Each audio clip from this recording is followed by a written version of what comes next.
बच्चों, आज के इस पिता पहचान क्लास पे मैं आपका तहे दिल से अभिनंदन करती हूँ, स्वागत करती हूँ। क्यों? क्योंकि आज मैं एक नए जोश के साथ एक नए सेशन की शुरुआत कर रही हूँ, जो हमारा है एनआरबी बिहार बोर्ड के जो एनआरबी के बच्चे हैं 9 और 10 के। बहुत सारे कमेंट्स आए कि मैम थोड़ा हमारी भी जो प्रॉब्लम है, हमारे भी जो कुछ लेसन है वो क्लियर नहीं है, तो प्लीज़ थोड़ा हमें भी हिंट कर दे और हमें बता दे पाठ के बारे में, ताकि मैं भी उसको अच्छे से तैयार कर सकूं। और मुझे बहुत खुशी हुई कि बच्चे हमसे जुड़े और इस तरह के कमेंट्स मेरे पास आए, मेरे जोश में और बढ़ोतरी हुई। मैं बहुत खुश हूँ और दिल में एकदम अजीब से एकदम एक बहुत ही स्पेशल तमन्ना जगी कि यस, मैं उन बच्चों को भी सपोर्ट करूं। ठीक है? क्योंकि आपसे ही मैं हूं बेटा। आपके कमेंट हमारे मन में उत्साह भरते हैं और अपनी प्रॉब्लम आप बताते हैं, तो हमें लगता है कि मैं आपके प्रति रिस्पॉन्सिबल हूँ। नहीं, मुझे ये करना चाहिए, बच्चों को ये दिक्कत है तो मुझे उनका सपोर्ट करना है, क्योंकि आई एम अ टीचर। नहीं, एक टीचर के रूप में हमारा क्या रोल, सबसे अहम रोल क्या है? आपके प्रॉब्लम को खत्म करना। तो आज एक नए सत्र के साथ आज से शुरुआत कर रही हूँ मैं एनआरबी के क्लासेस, एनआरबी के सेशन लेने के लिए 9-10 का। ठीक है? आज उस सेशन के सत्र में आज हम देखेंगे क्लास 10 एनआरबी बिहार बोर्ड, जो कि मेन हिंदी में क्लास 8 की बुक होती है। सभी एनआरबी के बच्चे जानते हैं। ठीक है? तो मैंने यहाँ 10th एनआरबी इसलिए लिखा क्योंकि मैं स्पेशली जो उर्दू के बच्चे हैं उनको जोड़कर मैं उन्हें सपोर्ट कर सकूँ। ठीक है? अगर मैं यहाँ मेन हिंदी 7 या 8, 7 यानी 9 क्लास का और 8 यानी 10 क्लास का अगर मैं ऐसा करती, फिर एनआरबी के बच्चों को कन्फ्यूजन हो जाती, इसलिए मैंने 10th एनआरबी लिखा है। ठीक है?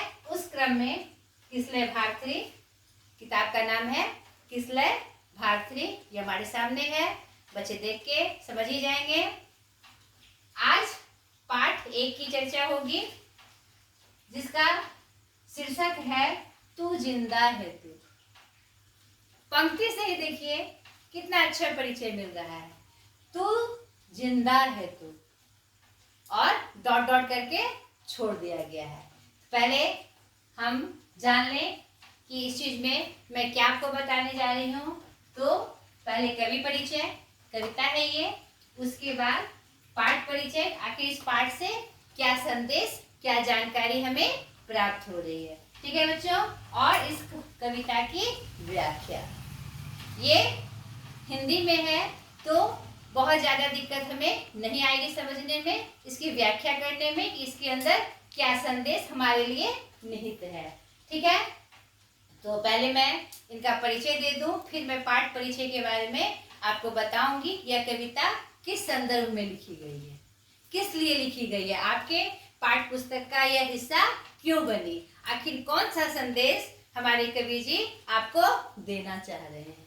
नहीं तो कवि परिचय में इसके कवि श्री शंकर शैलेंद्र जी हैं, जिनका मूल नाम शंकर दास राव है।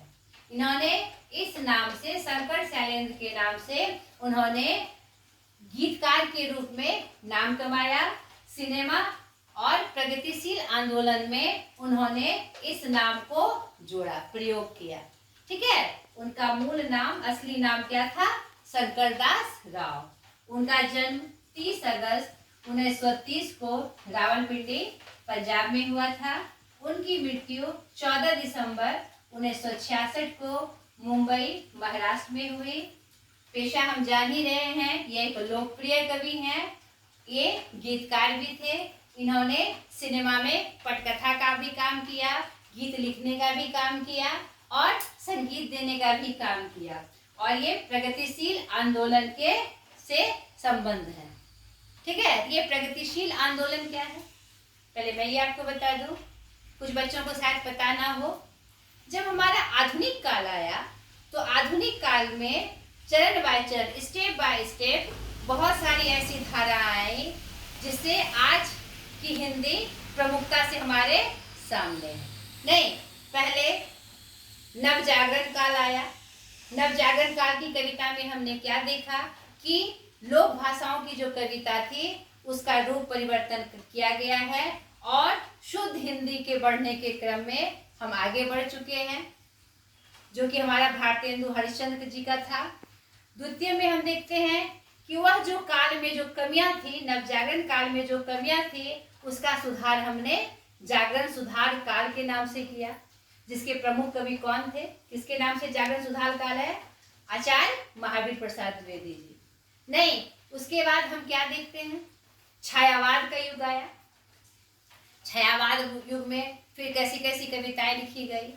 फिर कविताओं और कहानियों पे प्रयोगवाद का युग आया, नए नए प्रयोग किए गए।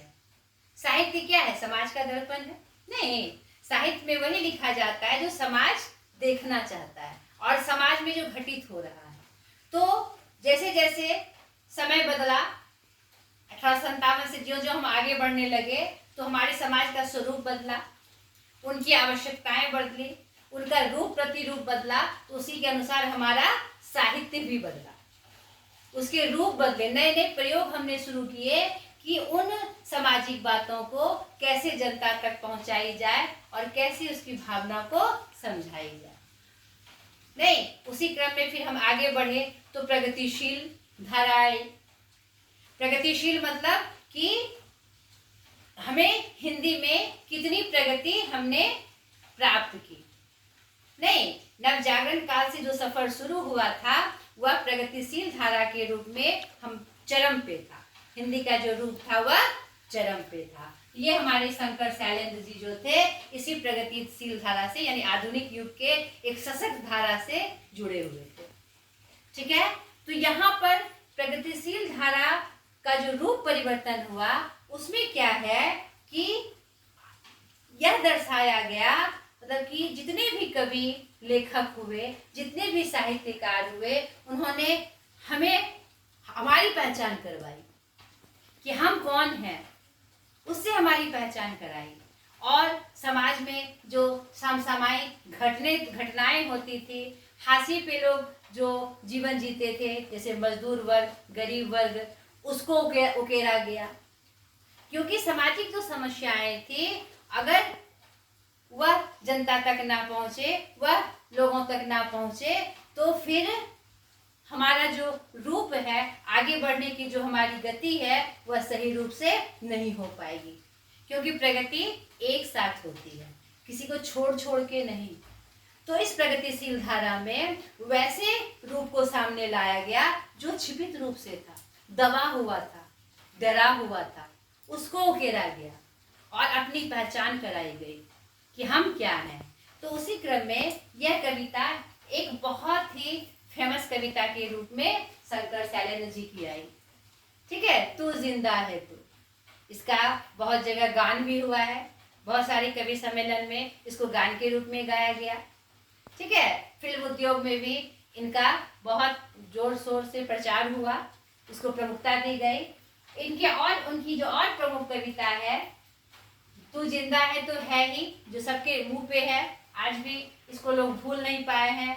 और इसकी प्रमुखता देख लीजिए कि आपके पाठ्य पुस्तक में पहली कविता के रूप में इसने स्थान पाया है। इसमें कुछ ना कुछ विशेष संदेश तो है ही, पढ़ने से ही आपको इसकी जानकारी प्राप्त हो जाएगी। दूसरी प्रमुख कविता हर जोड़ जुल्म के टक्कर में, क्या दिखता है इनकी कविता से? एक प्रगति, चाहे कोई भी संकट आ जाए, कोई भी समस्या आ जाए, हम उसके टक्कर लेने के लिए तैयार हैं। आज हम जो डरे हुए थे, दबे हुए थे, आज सामना करने के लिए तैयार है, हमें अपनी औकात पता चल गई है। तू रहे आकाश को ही देखते, यानी टकटकी लगाकर सिर्फ आशा करने से कोई भी चीज पूरी नहीं होती है। इस कविता के माध्यम से वो ये बता रहे हैं, आकाश को टकटकी लगा के देखते रहे तो क्या बादल बरसने लगेंगे? नहीं।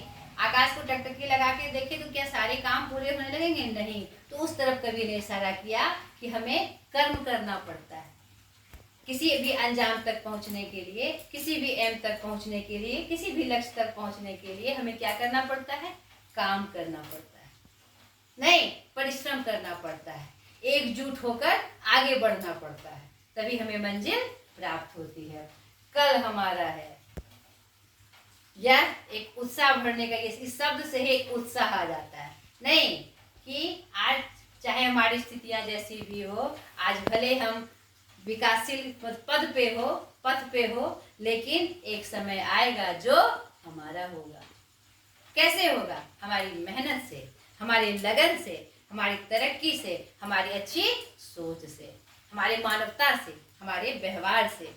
ठीक है, उसी संदर्भ में यह कविता लिखी गई है। यह कविता हमारे जीवन राग को, यह जीवन कैसे एक अच्छे रूप में हो सकता है, कैसे हम दुनिया को एक अच्छा संदेश देके जा सकते हैं, ताकि आने वाली पीढ़ी हमारे राह पे चलकर और आगे जाए, उसी संदर्भ में ये कविता कही गई। हमारे उत्साह को बढ़ाने वाली ये कविता है।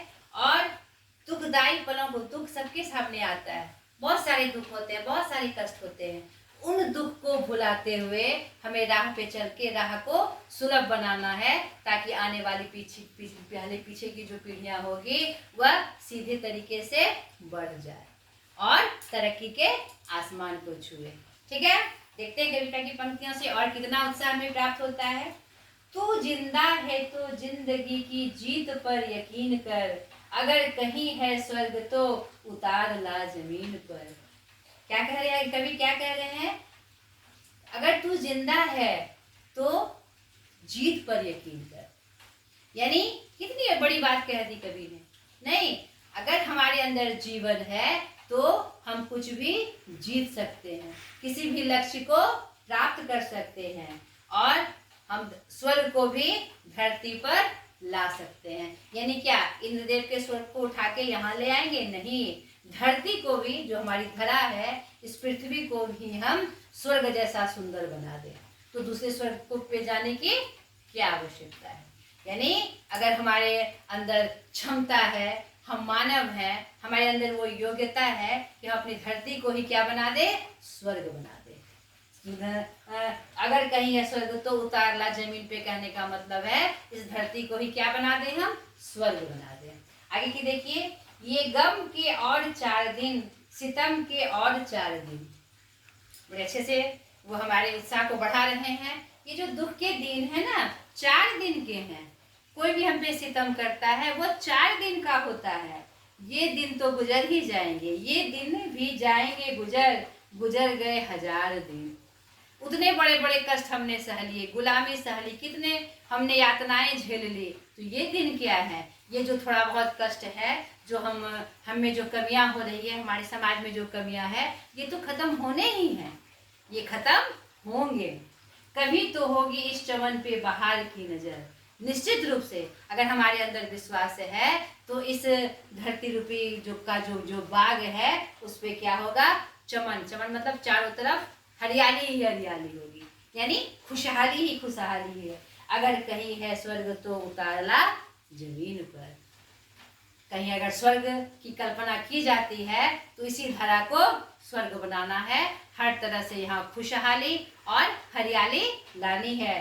तू जिंदा है तो, अगर तू जिंदा है तो जीवन होना चाहिए तुम्हारे अंदर। तू जिंदा है मतलब सिर्फ सांस चल रही है, हम खड़े हैं, नहीं, अंदर से जिंदा करना है अपने आप को कि I can do all thing, सब कुछ कर सकते हैं हम, इस धरती का रूप बदल सकते हैं हम, स्वर्ग इसको, इसे ही हम स्वर्ग बना सकते हैं।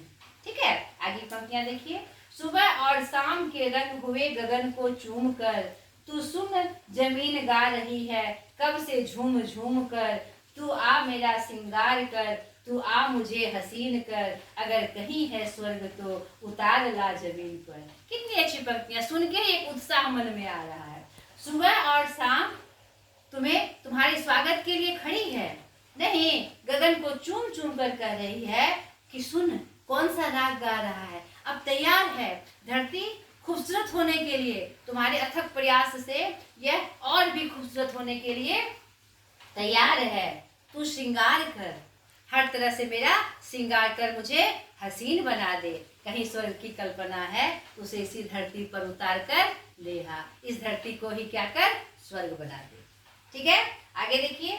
हजार भेष धर के आई मौत तेरे द्वार पर, मगर तुझे ना छल सकी चली गई वो हार कर।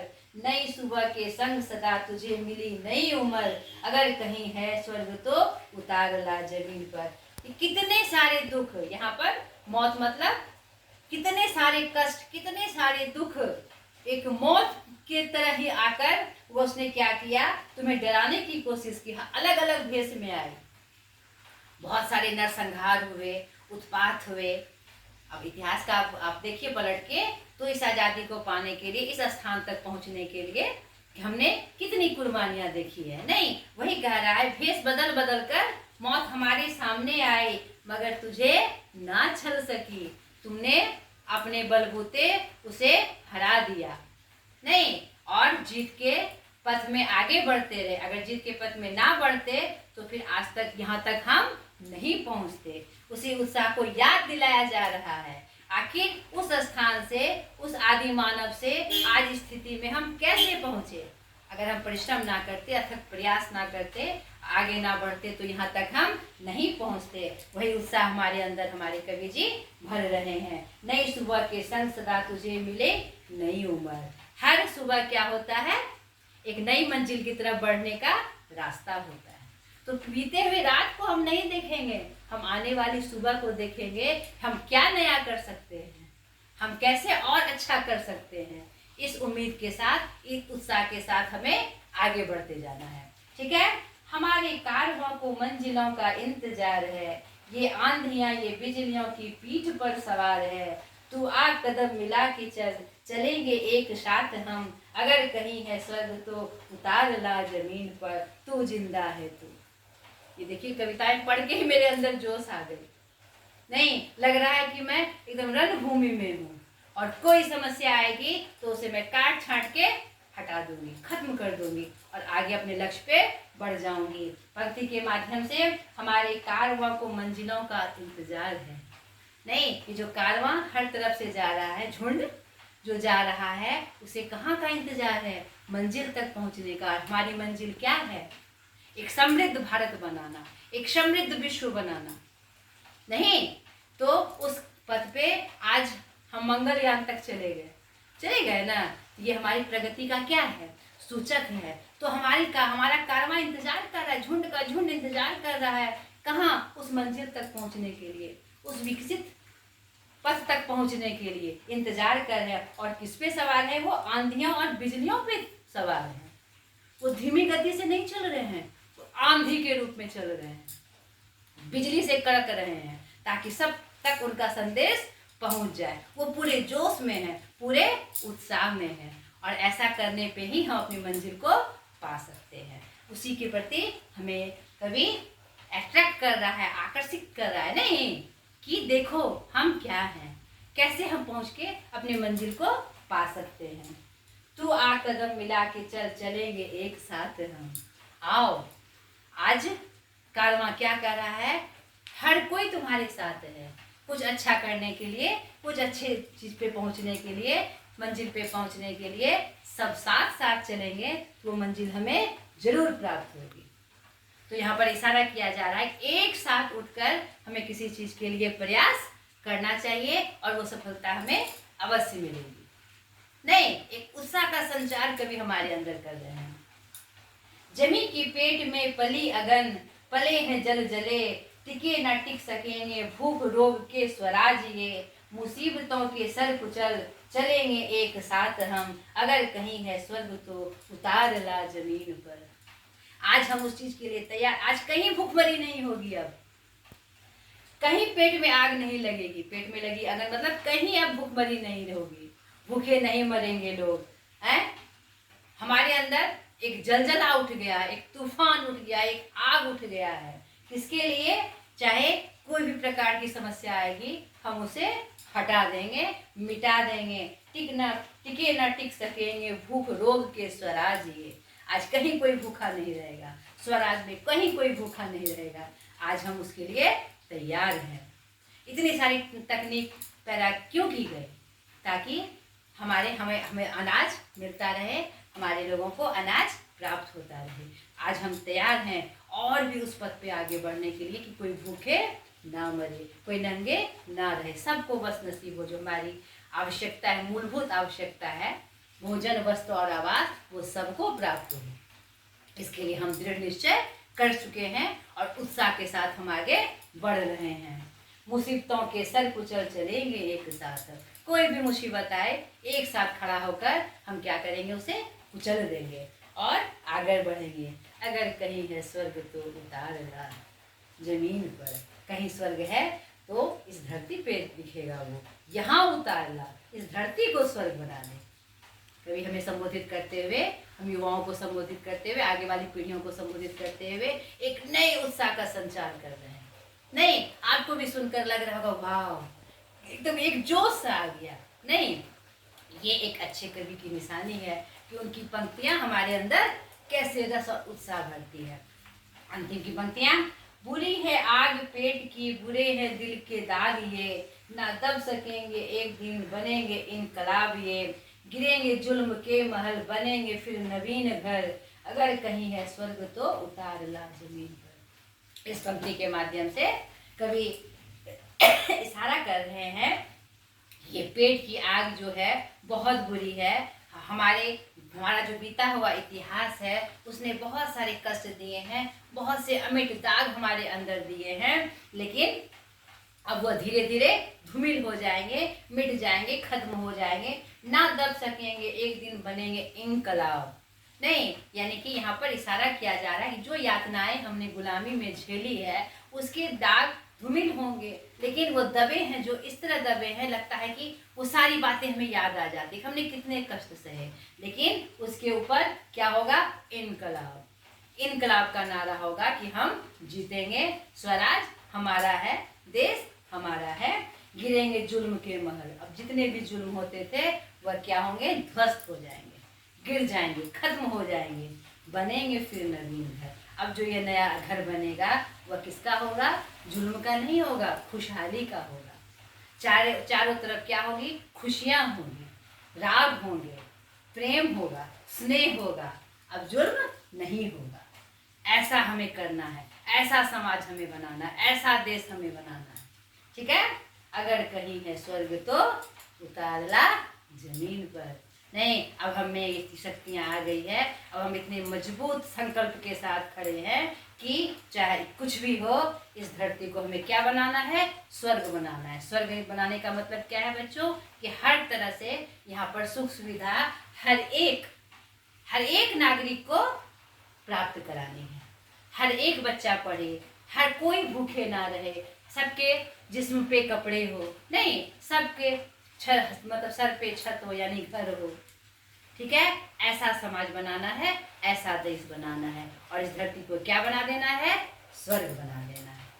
इतनी अच्छी कविता पढ़ के मेरे अंदर सच में एक उत्साह का संचार हो गया। निश्चित रूप से आपके अंदर भी उत्साह का संचार आया होगा। तो इस कविता को फिर से पढ़ के उसे महसूस करिएगा, और किसी भी काम को जब आप करने जाइएगा तो इन पंक्तियों को याद करिएगा कि कैसे हम कोई काम जरूर से कर सकते हैं, निश्चित रूप से कर सकते हैं। ठीक है, तो आज कविता की व्याख्या तक ही मैं यहीं समाप्त करती हूँ, खत्म करती हूँ। अगले वीडियो में इसका जो प्रश्न अभ्यास है, बहुत सारे विशेष प्रश्न तो इसमें नहीं है, छोटी सी गतिविधि है और शब्दार्थ जो कि आप देख लीजिएगा। तो इसमें ज़्यादा प्रश्न तो है नहीं। ठीक है, इसका कुछ ऑब्जेक्टिव प्रश्न, यानी कि इस कविता की पंक्तियों को ध्यान में रखते हुए बीच से अगर कोई प्रश्न पूछ लिया जाए कि इनके लेखक कौन है, लेखक का जन्म कहाँ हुआ था, कैसे हुआ था, ये सब बातें आपको याद रखनी है। ठीक है, आज तक के लिए इतना ही, बाय।